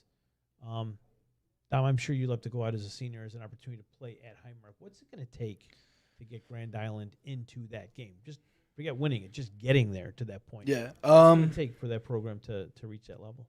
I think it's going to take hard work, dedication. I mean, we practice 4 days a week to play on Friday. To me, need every day to be 3 hours of hard work. I mean, it can't be anything less. No fooling around. We can have fun, but we also have to be locked in. I mean, if we're not dialed 24/7 on what we want, which is to be at the stadium and win, then, I want to ask you, is there a team out there, and it could be Health, it could be any team, but is there a team that you looked at these last few years that may have, that team there, they're right there. Like, that's the team I want us to look like. Mm-hmm. Was there a team out there that you saw that you said that team is really strive to be here at Grand Island? I mean, I think it would have to be Bennett, just being like AA powerhouse for so long. I mean, I would love if Grand Island could get that recognition as just. And I mean, I know we're an A school, but an A powerhouse would be amazing. Even after I leave, I hope Grand Island succeeds with all they do. How about yourself, John? Yeah, that's a great answer. Bennett, or even like some of the teams like Jamestown or Lancaster. I don't think you guys are far off. You guys keep digging the way you have been. I really don't think you're as far off as others might think. I think you guys are right there. Dean's been doing a great job with that program over 20 years, I believe, or 19 or 20 years, how long he's been there. Right, yeah. He's old. But he's old, yes. But I think you guys are right there, and if you guys could stay healthy, I think there's good things in your future. So hopefully you guys can keep banging it out, and good luck to you guys on Friday night. Come out of that one healthy more than anything, and refocus on the rest of the season. But I appreciate you guys hopping on Western York High School Football Weekly with us, and best of luck the rest of the year. Thank you for having us. Thank you. John Neville and Mr. Nucci, Dominic Nucci, who came in without chicken cutlets, but we'll forgive him for that. Good luck to you guys Friday night. We'll be back after word from our sponsors.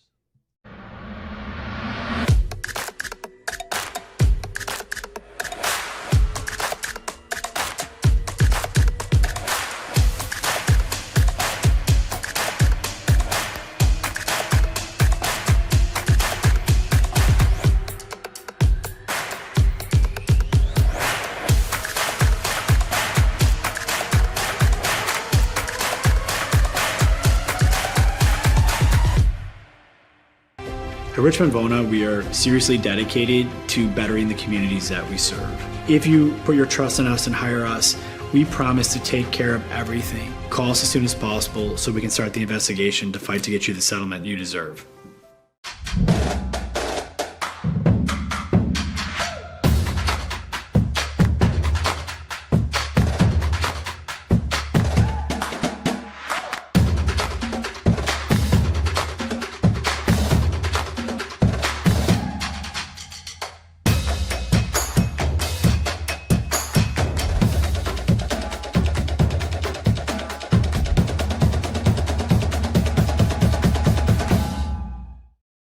Why do you exercise? To look better? To feel better? To drop a few pounds? To train for an event? To defy age? Or to keep your ability to say yes to the things you love to do?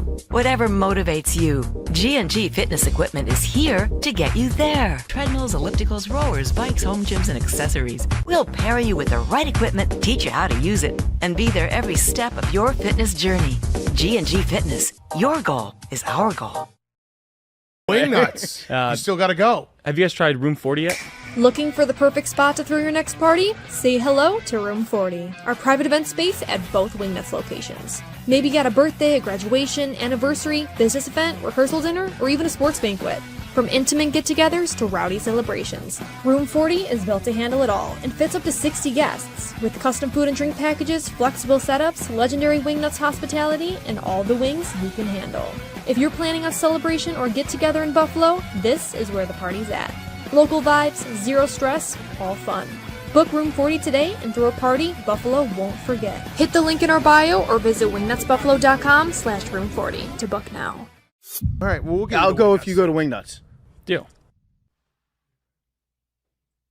Welcome back to Western New York High School Football Weekly. We just got a couple of segments left. We want to get into the games that you can see specifically on Western New York Athletics. Now, Thursday night's matchup time, you're heading down to Southwestern to see the Southwestern Frewsburg Bears take on Portville Panthers. Last week, Portville played that CWB team, and they got beat pretty good.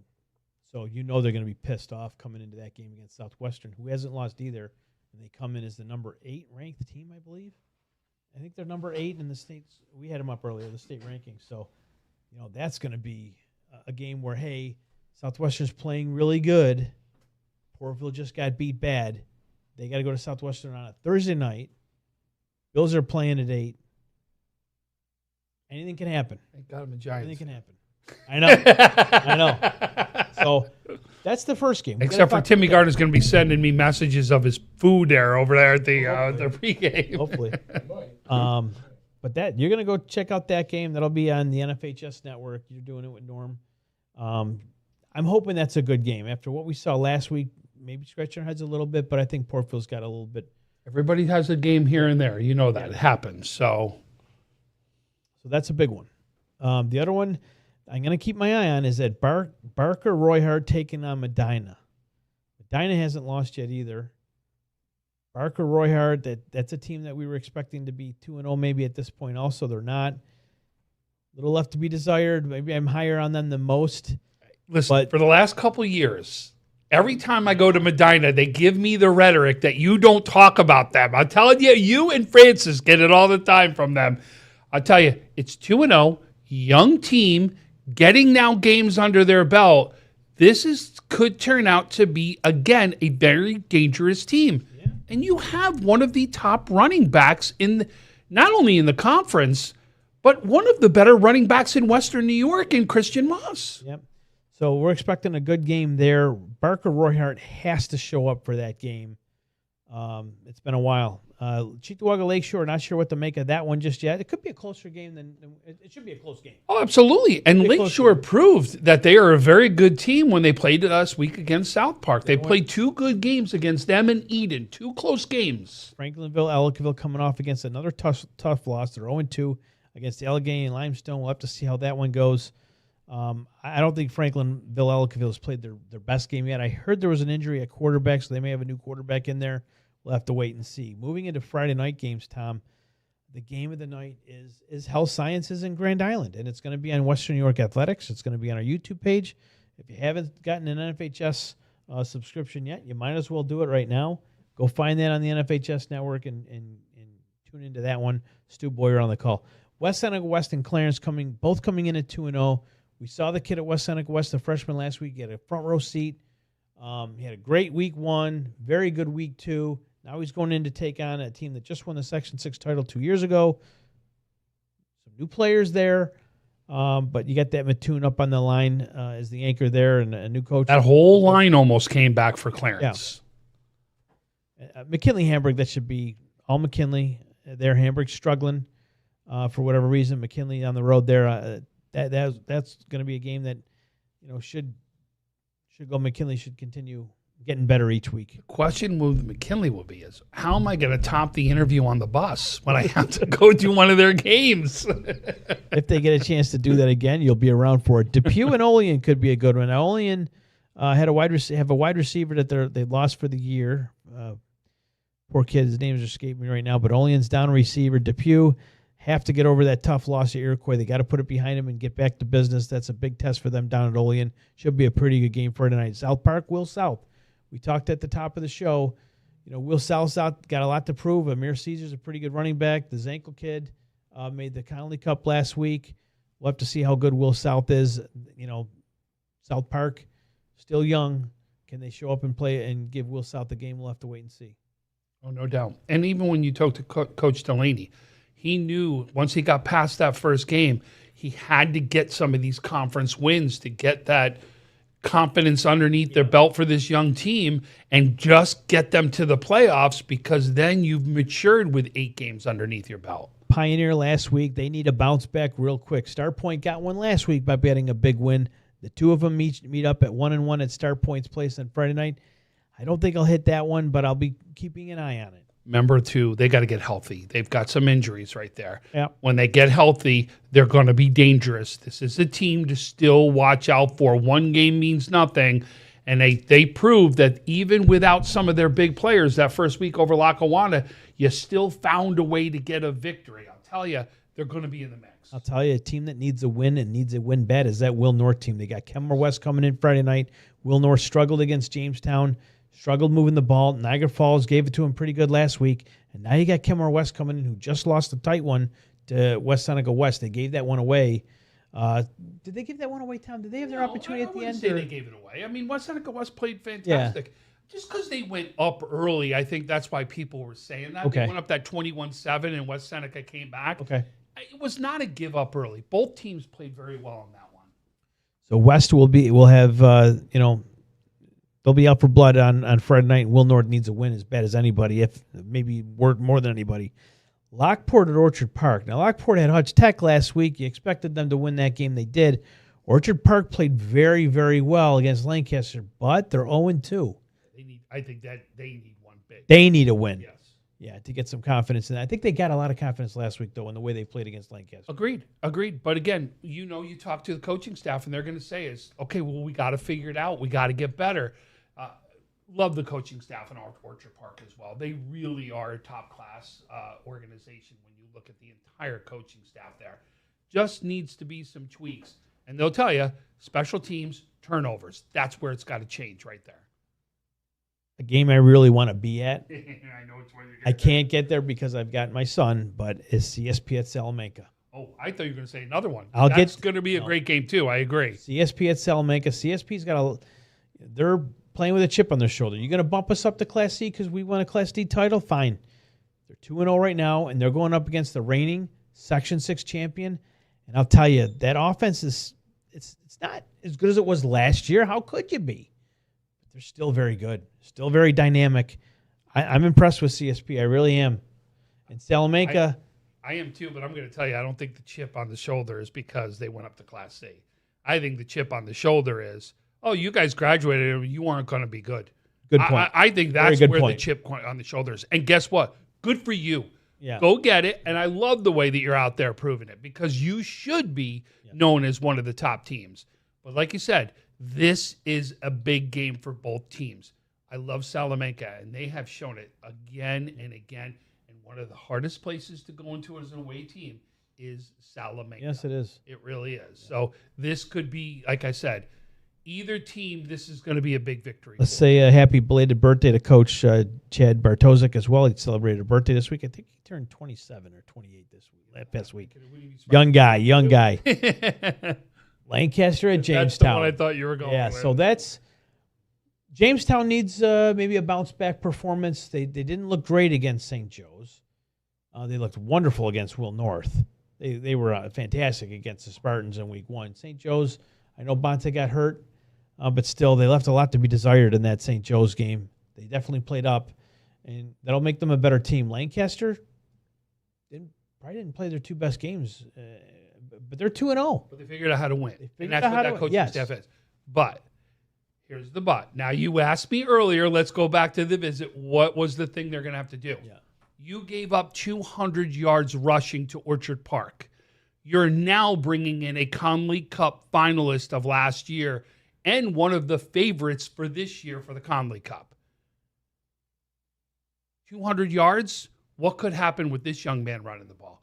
You've got to make adjustments right now on the run with the line right there. Linebackers and line to close those gaps up. You can't have them running through the A gap the way that Orchard Park did. There has to be an adjustment right there. One of the players in this game that Lancaster's going to want to keep their eyes on is the kid number 7, Thagard. That's a kid that can really make a difference here, because if they key on Bonta, which is tough to do for anybody, now you got this other element in Thagard, and that could be the difference for Jamestown. We'll have to wait and see how that one plays out. Saturday, a couple of good games, I'm sure. I mean, you got Catholic Memorial coming in to take on St. Francis. Now, last year, the 2 teams didn't play. St. Francis was supposed to go up there, but because of some injuries or COVID or who knows what, St. Francis didn't go up there, and Catholic Mem was pissed that they didn't come up there and play last year. They were upset. I read about it online. They were not happy. They're coming up here with a major chip on their shoulder, and they are good. And I'm hearing there could be some injuries or some players that are day-to-day. The Buttles kid is day-to-day. I'm hearing that Tyrone Clark Jr. is day-to-day. Dom Cook played very well last week. Played very well. Next man up, and they got the next man up ready to go. Well, that wouldn't worry me anything when it comes to injuries right there. Yeah. They've got the next man up. He's a dynamic player, and, it doesn't – St. Francis has 2 of the top running backs on their team. So, if one's going to get 10 more carries, so be it. He's going to be just as dangerous as he was. He's going to be as dangerous as he was in the first quarter and as dangerous in the fourth quarter as he was in the first quarter. So, plus he's a great defensive player as well. So, St. Francis Catholic Memorial, what a huge test. That's going to get them ready. Canisius Walsh Jesuit. Now, that's Friday night. So, I don't know much about Walsh Jesuit other than they are a ridiculously good team. And Canisius played Ironton last week. They played them tough. I mean, I know they lost by, 20, 30, whatever they lost by. But that Ironton does that to teams, especially from Western New York. Let's see. I mean, they did that to Franny's last year. So, no one's thinking any less of Canisius, of course. But those are your big games for the week right there. I'm sure. I know I'm missing a couple, but those are some fun ones for sure to keep your eye on. Actually, the one game you didn't talk about was Wilson-Gowanda. Let's get into that one, shall we? Yeah. We're going to get some hate mail if we don't. No, we won't. That actually is a huge game because Gowanda got stiff last week with Silver Creek not being able to field a team. Hopefully they can do that this week. So you lose the game. The kid, Kyra Capozzi, is a fantastic quarterback. Probably could have thrown for 4 or 5 touchdowns last week. That's 5 touchdowns. He's down to the next guy. Everyone's worried about stats, this, that, and the other. He doesn't get that film. He would have looked really good against Silver Creek. Now, Wilson, we'll have to wait and see. But Gowanda didn't get beat up at all last week. They have to worry about anyone, playing a whole week of playing that week. You guys probably gets banged up, even though you're 17-year-old kids. You still get banged up. So they didn't have to worry about that coming into this one. They're fresh. Wilson's got to travel. Wilson has to travel. Now, Gowanda didn't look great against Akron. They looked okay. We expected them to beat Akron by 3-4 touchdowns. Didn't happen. Akron had a lead in that game. So Gowanda had to do some work. And then last week they didn't get a chance to play. So week 1, like we said, is always interesting. It is. You don't want to put so much on the table right there because as some youth comes up, obviously mistakes and things and nerves and all those things that come into play into week 1. hopefully now are washed out, and now you get a little bit more of what you expect in a big game. Wilson so far this year, we saw them against Alden. They did very well in that Alden game. Cat Little Valley, 34-0. You're expected to win that game. You're expected to win that game by multiple touchdowns. You did. So now they get Gowanda, and that is probably just another big test for them. Because after first big test for both it's the first big test. So you expect to see a good game. You got a good quarterback, running back, wide receiver tandem there. Very good offense, and they're pretty good defensively. I think Brock Lepsch is a fantastic football player. But if Wilson can get through Gowanda with a win town, they got Silver Creek, they got Allegheny Limestone. So they got a chance to really put a couple of wins together here and really build their confidence up before they hit the home stretch against teams like Franklinville, Ellicottville, Randolph, Newfane. This game could be, though, whether you make the playoffs or whether you have a home game in the playoffs. Yeah. This really could have that kind of a factor this early in the season. And Newfane's firing on all cylinders, so you want to win this game if you're Wilson to have that game, make teams come up there so you don't have to go all the way down there. There's a lot of miles between Newfane, Wilson, and the southern tier teams where a lot of the Class D teams reside. So Wilson, they definitely want this one. Let's skip the commercial break. Let's stay right here. What are we? 8:49. We're pushing it. I know you got to get going here. So why don't we talk about Empire End Zone? I don't know what you people are doing on Friday nights, but Francis Beck and Jake Fyack do a fantastic job. They bring about eight or more games onto the screen there at once, and it's like an NFL red zone. So, Francis Beck and Jake Fyack, West New York Athletics, brought to you by Wingnuts of Buffalo, Logistics Plus Buffalo, Binghamton University, Richmond, Vona, Damon University, G&G Fitness, and SUNY Cortland. Thank you very much for making that show what it is, Empire State End Zone, every Friday night. And I think that starts at 6:30, but keep it locked in on that show. If you can't be at a game when you're on your phone or in front of your TV, watch that show, and you'll get all the games pretty much in one spot, and they'll be talking about every single one, and they'll bring in some special guests. Guys who were on the boots on the ground at the game will be calling in after to. Yeah. So I don't know who they got this week, but they'll get a few guys calling in after. They can talk about the game. What else we got? Connolly Cup has an auction item this week. If you go to the Connolly Cup on Facebook, you'll see they're auctioning off a signed Andre Reed football. That's pretty cool. You want to laugh at my rankings? I never laugh at them. Oh.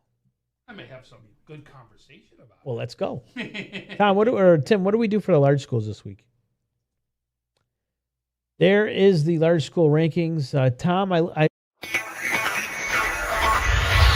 were texting me. You said these Monsignor Martin teams, top three, are for real. And you're right. And I couldn't agree with you anymore, especially after the way Joe's handled Jamestown. I had to kick them up to 3. So I got Canisius, Franny's, and Joe's. Canisius up there because they are the reigning Monsignor Martin championship team. Until they lose, that's where I'm sticking them. So to a team from around here. Canisius, Franny's, and Joe's, followed by I got Lancaster, Bennett, then Health Sciences. Lancaster, I have them ranked against Bennett right now because they are the reigning Section 6 champions. We'll have to wait and see. Health Sciences is a scary team. They get by Grand Island, and Lancaster falls to Jamestown, and who knows what happens with Bennett. Maybe Health Sciences jumps up to 4 or even 5. We'll have to wait and see. Jamestown, after the way things went and with St. Joe's, I think they're ranked right where they should be right about now. McKinley is very strong, very good. Clarence, I think, was a little disrespected in my first rankings. I apologize to them. They're still pretty good, and you got to talk about them. Niagara Falls making my list for the first time since I've done it. Congratulations to Coach Bass and the Niagara Falls Wolverines, number 10. Still on the radar, though, Grand Island, West Seneca West, Ken West, Will East, Lockport, and Sweet Home. Going into the small school rankings, and this is where, if you want to send the hate mail, you know where you can do it, at West New York Town Prince. 1 and 2, I don't know. I have to see West Seneca East in person. I've seen Southwestern a bunch already. I like what I see there. I think they are the top team in small, but I'm willing to have that argument with anybody that wants to debate. I'll listen to you. West Seneca East is very good, but I got to go see them live. Chautauqua Lake, I know they're good. I know they're fantastic, and I know Salamanca is too. Will South, I got them in 5. I think they played Will East very, very tough in week 1 and had a big win last week over Pioneer. that Will South team could be a lot better than a lot of people want to give them credit for. Lackawanna got things back going last week with a pretty easy win after losing to Pioneer week 1, 7-0. So that's why I still got Lackawanna there. Eden, North Collins, Iroquois is creeping up. Medina's still there, and there's Newfane. Maybe I should have CSP in there somewhere in the top 10, but we'll have to. I want to see how they do against Salamanca this week. I thought Franklinville Elkville was going to show up last week and play them tough. They didn't. CSP ran all over them. And they were able to throw the ball. They played great. Western York Maritime Tapestry, I see you out there, guys. Got to play some defense, though. Got to play some defense.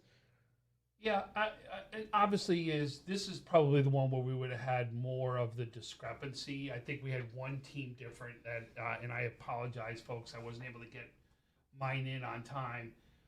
The same thing, though, Eden North Collins is going to need to stay in there. I know you've been putting up points, but you got to stop people at the same time as well. You're right about that. So I want to see that, obviously, in there. Pioneer with a win over Lackawanna. Probably should be in there. Yeah, I same thing. I just don't like the way they lost last week. I thought that was And again, but they're so injury, riddled right now. They really are. And then I honestly, point. like CSP, I definitely would have had in there. There's no doubt about it. And if I would have,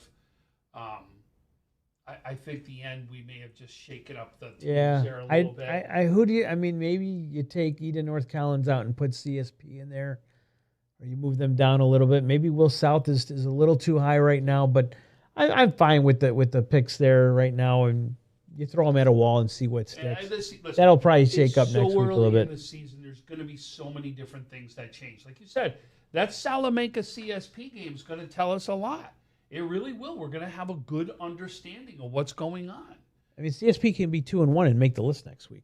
Absolutely. Depending on how they look against Salamanca. Especially if you saw one of those teams lose a game that we thought they should have won at the same time as well. Exactly. So it's a good week of football last week, and it's an even better one coming up this week. We'll see where we go. Tomorrow night you're in Jamestown. Going to the Southwestern game. I apologize, folks. I got to work, so I got to actually work on Friday. Bison's playing somebody. I don't even know who they're playing. I don't even care who they play. I don't get to watch the games, so I'm obviously working. That's there. Saturday? And then Saturday with the St. Francis game. Okay, so you get a good look, front row seat to see how they do against Catholic Memorial. I'm expecting Catholic Memorial to come in and win that game. They're expected to win that game. But we'll have to wait and see. This is a different team, but let's see how those day-to-day injuries are. Absolutely. With Buttles and Clark in the lineup, I think this is a much closer game. If they're not able to go, and I hope they can, I think Catholic Memorial. And listen, this is a measuring stick game for St. Francis. I mean, Catholic Memorial might have 100 kids on the sideline. Remember last year I showed you that clip? I said, Tom, look at the sideline of Catholic, or 2 years ago when Francis went up there. You saw this Catholic Memorial sideline from end zone to end zone. It was like a sea of red because Catholic Memorial's colors are red. Right. Couldn't believe all the kids on the sideline that were dressed for that game. St. Francis, like a college team. Did they become your number one team?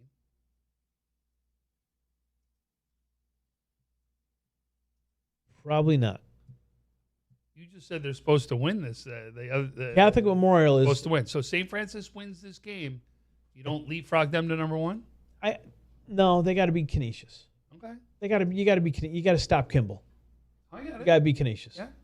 They still, I mean, the two running backs, Elijah Kimball and Amir Hernandez, Tyrone Clark and Dom Cook, the two best running back tandems in Western New York. Yeah. Unbelievable. Which one's better? I don't know. I think I give a little bit to Kimball and Hernandez, given what Kimball's been able to do, but Clark is no slouch.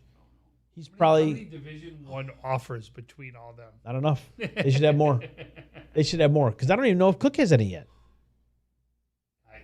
Obviously, we have to. I mean, I'm paying attention. I'm being ignorant. I don't know, but I'm sure they're coming. That'll be something I will know Saturday that we can prep for. Yeah. All right, everybody, have a safe week. Remember, Sean Dolek and Mr. Andreessen here, Buffalo Joe. They were playing Section 6 football not too long ago, and now they're in the NFL. And so is Isaiah McDuffie. I got an Isaiah McDuffie. I got it on order. I got it on order. It's not here yet. Hopefully by next week it'll be here. But Thanks to Tim Gardner for producing the show. Tom Prince, my tag team partner, as always. I'm Frank Wolf for Western New York High School Football Weekly. And I want to send a shout out to all the Western New York Athletic High School freelancers we got out there. You know who you are. Thank you very much for all you do in the field. We appreciate you guys and girls. And tune in tomorrow night. We got Southwestern against Portville. Friday, Empire End Zone. And then we got the game of the week, Health Sciences and Grand Island. Stu Boyer, you're up, buddy.